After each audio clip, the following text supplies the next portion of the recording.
using the time because I'm waiting for an early video to load. See if you guys want it loaded. Because we did it was like the double numerology sign with doing something that all day long it's been like car theme. Well, here's the thing. We won't. I mean, look, like I said, we will simply under the neoliberal project. We simply won't have. I mean, until people become aware of it and like want it stopped and stop viewing protectionism as a dirty word and stop viewing like you know nationalists is like dangerous or something. I mean, I don't know until and get and the or start talking about the currency issue and about a national bank without thinking that means like you're in the right wing group or whatever. Here's the thing that like they're just simply will just still gas guzzling cars and all that and production being done elsewhere will just keep going unless we have economic sovereignty again. That it can't. It just because. By the way, okay, science driver programs for like the new kind of cars that'll be like faster, better, don't run on oil, like and all the like unionized work that'll come with that or whatever. Here's the thing, like I'm saying, like the precondition for it is that we have economic sovereignty, like because and remember if we started doing it, what would happen? Okay, well if you started, let's say you released that technology into the community colleges, people got technical skills, and then we started building factories to like build the new cars, okay, the economy would be attacked.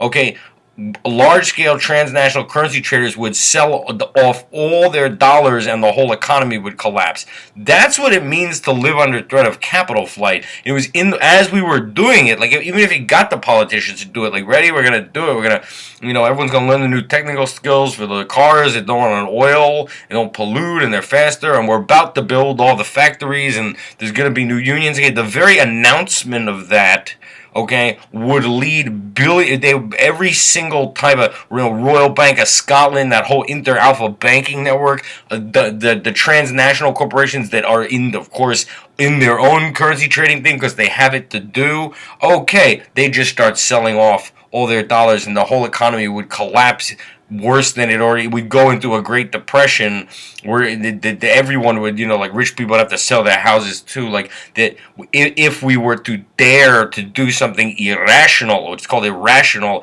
from the standpoint of like British banks and banks based in London and Scotland and this whole network. Oh, right. Yeah, no. The minute it was announced, it was found out that our politicians are supporting something like that.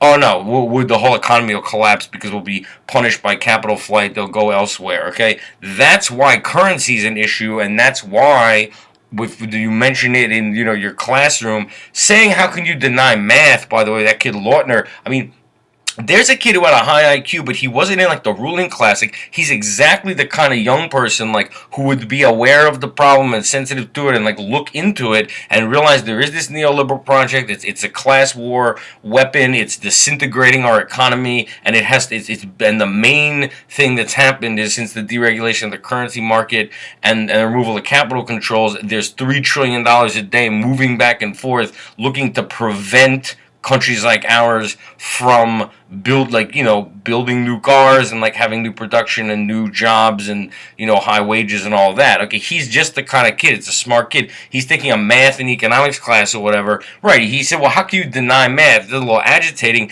Right. He was mandated to, you can't continue your education unless you go to the psychiatrist who will determine like what is wrong with you and medicate you. Okay, that's why that's what happened with that kid. Unfortunately, there aren't that many smart kids, so like I don't know. I mean, maybe, but I'm saying like that's what he was talking about in his math class.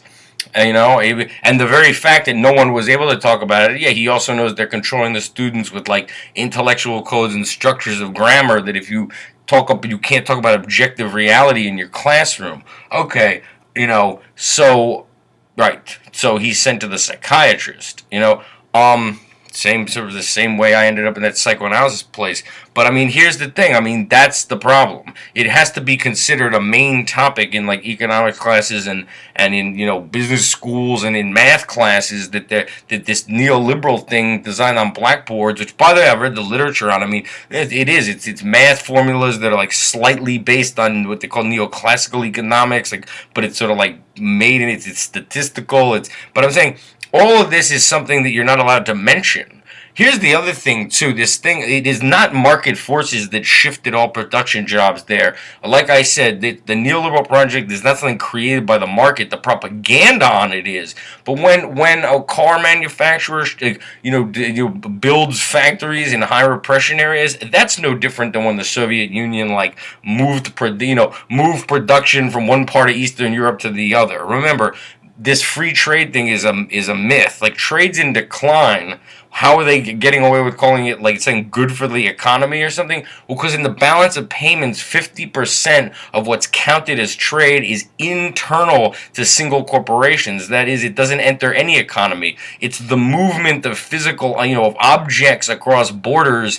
They go into one country for, like, assembly and ship back in with the value added thing. I mean, it's all happening internally. It doesn't enter any economy. It's going on inside a, automobile manufacturer company, and they're talking about the movement of parts.